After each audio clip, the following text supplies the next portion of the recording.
तनी जवान होखे दा। अरे भौजी भौसरी वाली वाह बहुत अच्छा। कि खाली तोहरे के दे हम अभी जवान होखे दा।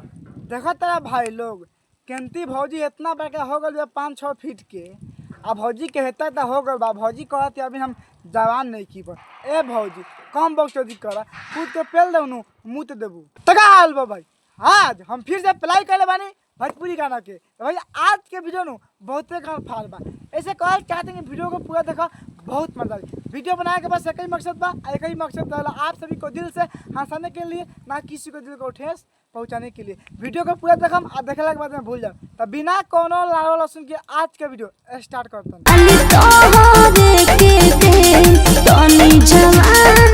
ना चटबू तहारा बहनी के झाट में आग लगाओ। सुन तारा भाई लोग केंती कहत यार ये खाली जवान होके तो खाली तोहरे के दम।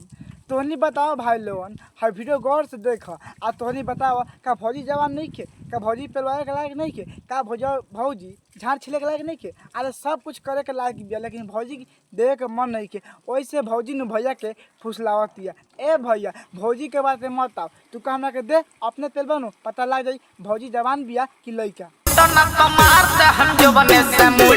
अरे तारा बहनी के गाड़ी में कमंडल पेलो वाह बहुत अच्छा।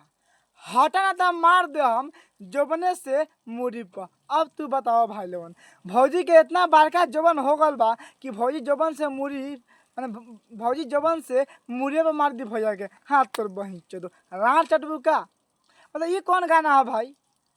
तो नहीं बताओ कोनो लड़की अपना जोबन से मुड़ी पर कोने के मारे ले ना मारे ले लेकिन ये भौजी कहती हटन तो मार देम जोबने से मुड़ी पर। ए भौजी एगो काम करिए तो माला साथे रही नु एक बार मुंह में डाल दिया हम पी के खुश हो जाम।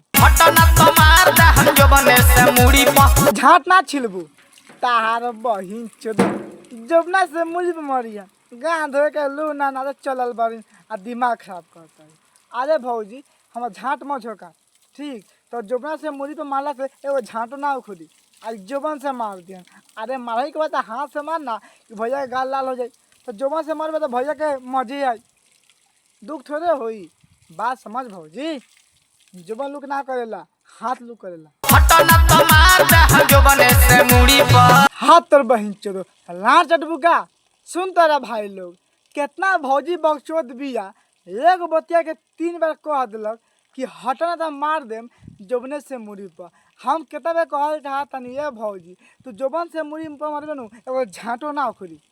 अब बहन दिमाग खराब करके रखले बारे एगो सर ओने से फोन तो आओ है ने आ तू वीडियो बनाओ नहीं दे एगो बच्चे के 50 में फिर हटन ला रहा तार बहन चल देख भौजी हम साझा कहल चाहतन ठीक हमें से मैच टेस्ट लाना लस ना चलतो अपना भतार के बता दे एगो लोग कुछो सारा बा इहो सारा सब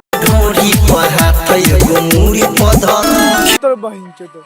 अब ई कौन गाना है भाई एगो हाथ मुड़ी पर धर आ एगो हाथ ढोरी पर धर हाथ तोर बहन चो। ये सब क्या है यार कुछ समझ नहीं आ रहा है। ए भौजी काला झाँट उखाड़ते हम नहाने बोला तू झाँट काला उखाड़ता रे मतलब बहन पटा के पेलम तबे तू मन दे। अभी बताओ भाई लोग तो ये कौन गाना हो एगो हाथ ढोरी पर धर आ एगो हाथ मुड़ी पर तो दबेन कैसे तू बताओ जब एगो हाथ ढोरी पर धर दिहन आ एगो हाथ मुड़ी पर तो दबियन कैसे लार से।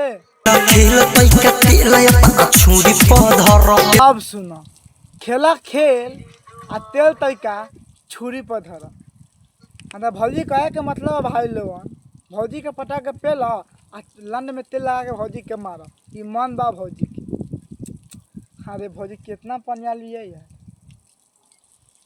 क्या करी ना करी बहनों को समझ नहीं क्या होता। ए भौजी हमारे से बस हम तो माफी मांगते हमारे से कुछ ना हो।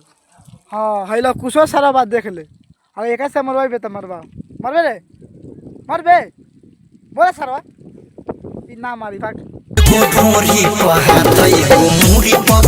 पटा का ना पेली तहरा बहनी के गाड़ी में कमंडल पेल।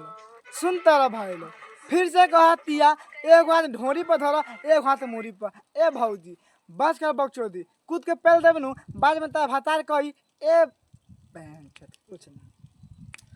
तो बस भाई आज के वीडियो यही पहले वीडियो अच्छा लगे तो लाइक करम नया हो हम तो चैनल सब्सक्राइब कर दें, वीडियो को शेयर कर दें। फिर से मिलते हैं नेक्स्ट वीडियो में, जब तक के लिए जय हिंद जय भारत।